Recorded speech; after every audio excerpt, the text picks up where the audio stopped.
الله الرحمن الرحيم الحمد لله رب العالمين والصلاة والسلام على أشرف الأنبياء والمرسلين سيدنا وحبيبنا وشفينا مولانا محمد وآله وصحبه أجمعين. الحديث الرابع حديث yang keempat عن بهز بن حكيم عن أبيه عن جده رضي الله عنه قال. Diriwayatkan daripada Bahz bin Hakim dari ayahnya dari kakeknya radhiyallahu anhu. Qala, berkata jadduh, qultu, aku berkata atau aku bertanya, ya Rasulullah, wahai Rasulullah, man abarruh, kepada siapa aku akan berbaik, akan berbakti. Qala, bersabda Nabi sallallahu alaihi wasallam, ummaka, kepada ibumu. Thumma ummaka, kemudian kepada ibumu. Thumma ummaka, kemudian kepada ibumu. Thumma abaka, kemudian kepada ayahmu. Thumma al-aqrabah fal-aqrabah, kemudian kepada famili yang paling dekat, maka famili yang paling dekat. Rawahu Abu Dawud bihadzal lafzi. Meriwayatkan akan hadis siapa Imam Abu Dawud dengan lafaz yang seperti ini, karena hadis ini sangatlah masyhur dengan riwayat yang berbeda-beda, kemudian dengan kalimat juga yang berbeda-beda, tapi maknanya sama. Sebagai contoh, wafil Bukhari wa Muslim, dan disebut di dalam Sahih Bukhari dan Sahih Muslim, an Abi Hurairah radhiyallahu anhu qala, ja'a rajulun, datang siapa seorang laki-laki, ila Rasulillah, kepada Rasulullah sallallahu alaihi wasallam, faqala, maka matur, ya rajul, ya Rasulullah, wahai Rasulullah, man ahaqqun nasi bi husni sahabati, siapa yang paling berhaknya manusia dengan baiknya bersuhbahnya aku, siapa yang paling berhak untuk aku jadikan orang terdekat supaya aku bisa memberikan kebaikan-kebaikan kepada dia, ya Rasul. Qala, bersabda Rasul sallallahu alaihi wasallam, ummuka, ibumu. Thumma man, kemudian siapa? Kata Abu Hurairah lagi. Qala, berkata Nabi, bersabda Nabi, thumma ummuk, kemudian ibumu. Qala, berkata Abu Hurairah, thumma man, kemudian siapa? Qala ummuka, kemudian thumma ummuka, ibumu lagi. Qala, bertanya lagi Abu Hurairah, thumma man? Qala thumma abu, kemudian ayahmu. Wa fi Ibnu Majah, dan diriwayatkan di dalam Ibnu Majah, dan disebut di dalam riwayat Ibnu Majah, innallaha yusikum bi ummahatikum, sesungguhnya Allah, yaitu berwasiat Allah kepada kalian akan ibu-ibu kalian, salasan, 3 kali. Jadi Nabi sallallahu alaihi wasallam mengatakan ini 3 kali. Innallaha yusikum bi ummahatikum, innallaha yusikum bi ummahatikum, innallaha yusikum bi ummahatikum. Kemudian innallaha yusikum bi abaikum, sungguhnya Allah, yaitu berwasiat Allah kepada kalian untuk berbaik kepada ayah-ayah kalian. Artinya setelah 3 kali mengatakan ibu, kemudian Nabi SAW mengatakan ayah. Innallaha yusikum bil aqrabi fal aqrabi, sungguhnya Allah, yaitu berwasiat Allah kepada kalian dengan al-aqrab, famili paling dekat, maka yang paling dekat untuk kita berbuat baik kepada mereka. Wa fi tafsir al-Qurtubi, dan disebut di dalam tafsir al-Qurtubi rahimahullah, ruwiya an Malik, beliau ini al-Imam al-Qurtubi memang madhabnya Maliki, jadi dalam tafsirnya itu lintas madhab, tapi yang paling banyak diambil adalah kalam-kalamnya Imam Malik radhiyallahu anhu. Ruwiya an Malik, diriwayatkan daripada Imam Malik, saya al-faqir ilallah, alhamdulillah, summa alhamdulillah, pernah ngaji tafsir Qurtubi ini di Masjidil Haram sekitar tahun 1996 1997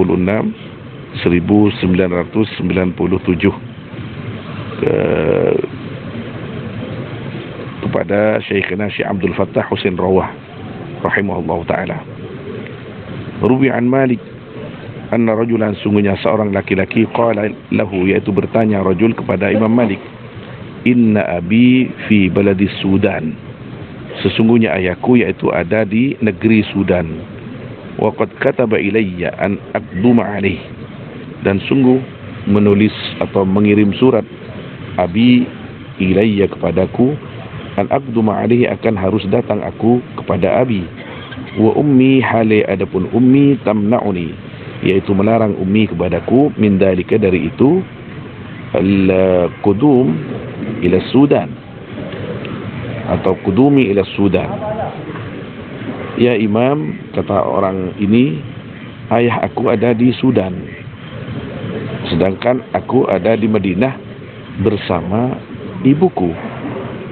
Ayahku menyuruh aku datang ke Sudan, Somalia, supaya aku tinggal di sana, tapi ibuku melarang aku. Jadi bagaimana ini? Apa langkah yang harus aku ambil? Faqala, maka berkata Imam Malik, ati abak wala ta'si ummak, taatlah kamu kepada ayahmu dan jangan durhaka kamu kepada ibumu. Jadi ini jawaban tidak membuahkan hasil, tapi mendidik, sangat-sangat mendidik kepada kita sebagai anak. Taatlah kamu kepada ayahmu dan jangan sekali-kali kamu durhaka kepada ibumu. Jadi beliau tidak mengatakan berangkatlah kamu ke Sudan tapi jangan sakiti ibumu. Bukan begitu, tapi beliau rahimahullah ta'ala wa qaddasa sirrahul azim wa radhiya anhu memberikan cara, jalan, solusi kepada kita dengan akal yang berakhlak. Bagaimana kita sebagai anak harus pandai-pandai menjaga perasaan orang tua, taat kepada mereka, tapi juga tidak menyakiti mereka, atau taat kepada salah satunya tapi tidak menyakiti salah satunya. Misal sebagai contoh, kalau sekarang disuruh oleh ayahnya seperti itu, bisa mungkin bilang kepada ayahnya, ayah, kasihan Ummi sudah tua, atau kasihan Ummi sering tidak ada yang bantu, ayah, ini ibu sering butuh pertolongan, dan lain sebagainya. Jadi jangan menyakiti salah satu di antara mereka, atau bahkan dua-duanya, tapi sama-sama berbaktilah kepada mereka berdua. Fadalla qawlu Malik hadha anna birrahuma musawin anhu, maka menunjukkan apa perkataannya Imam Malik yang ini, anna birrahuma, akan sungguhnya berbakti kepada kedua orang tua, musawin, yaitu sama, anhu, dari walad. Jadi tidak ada istilah harus lebih condong kepada ibu. Subhanallah, subhanallah, subhanallah. Ini Imam Malik radhiyallahu anhu yang dikenal dengan Imam Daril Hijrah, Imam kota Madinah Al-Munawwarah, sampai mengatakan seperti itu, supaya kita kepada salah satu dari kedua orang tua kita jangan sampai berbaik, dengan arti di sisi lain ke yang satunya lagi menyakitkan. Jadi sama-sama jaga perasaan orang tua kita, apakah itu ayah atau ibu. Coba kita lihat sejarahnya Imam Malik radhiyallahu an.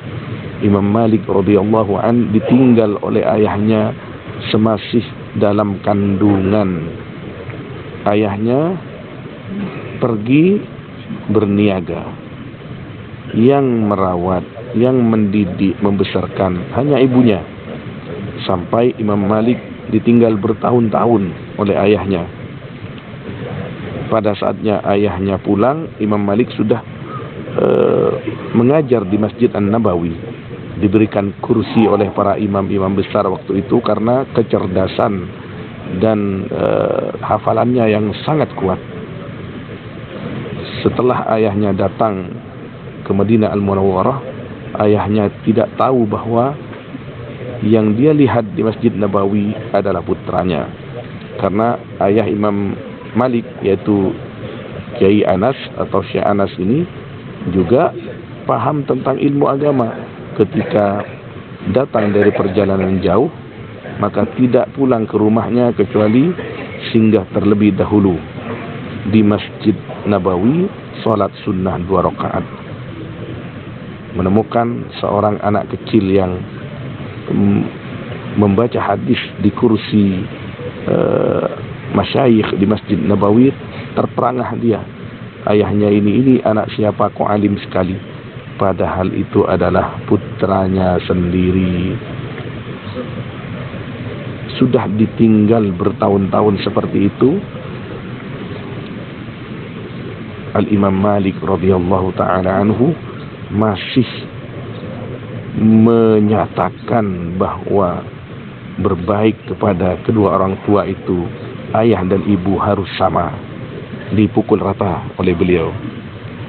Tidak kepada ibu atau tidak kepada ayah, sama-sama harus berbakti. Kalau harus memilih mana yang harus dikedepankan, tetap beliau menjawab harus rata alias sama.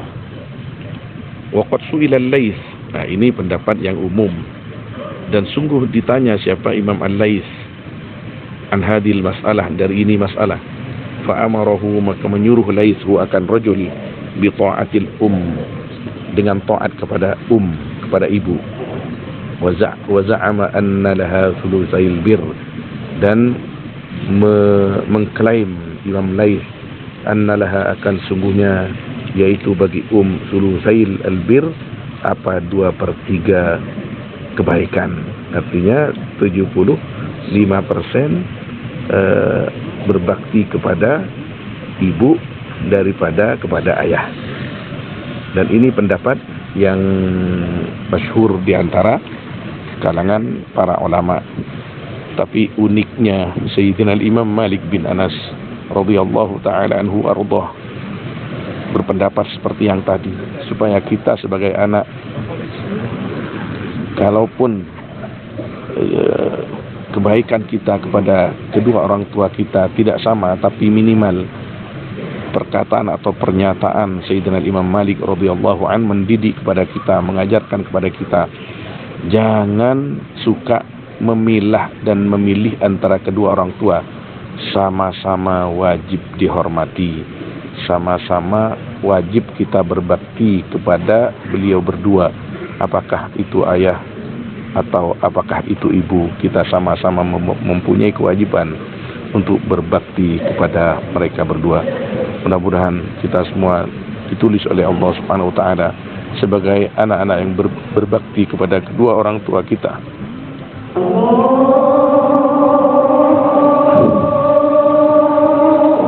Allahu Akbar, Allahu Akbar, Allahu Akbar, Allahu Akbar. Ini adzan subuh. Pas waktu kita ini membaca hadis yang keempat. Wassallallahu wasallam ala sayyidina Muhammad wa alihi wasahbihi ajma'in. Walhamdulillahi rabbil alamin. Allahu Akbar, Allahu Akbar.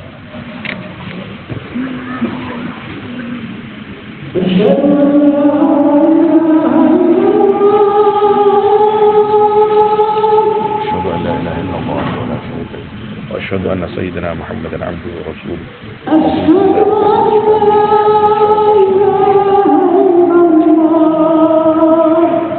Asyhadu an la ilaha illallah.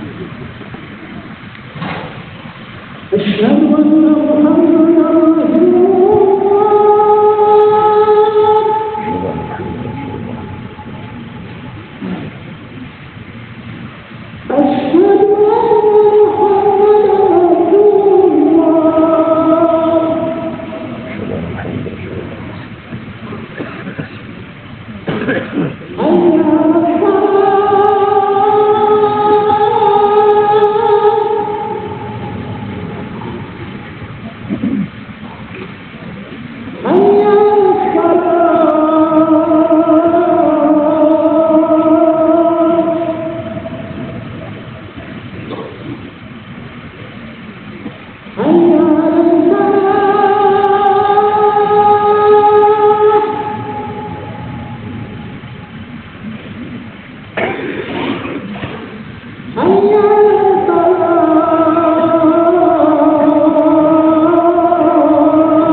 اللهم رب هذه الدعوة التامة والصلاة القائمة آت سيدنا محمد الوسيلة والفضيلة وابعثه المقام المحمود الذي وعدت إنك لا تخلف الميعاد برحمتك يا أرحم الراحمين.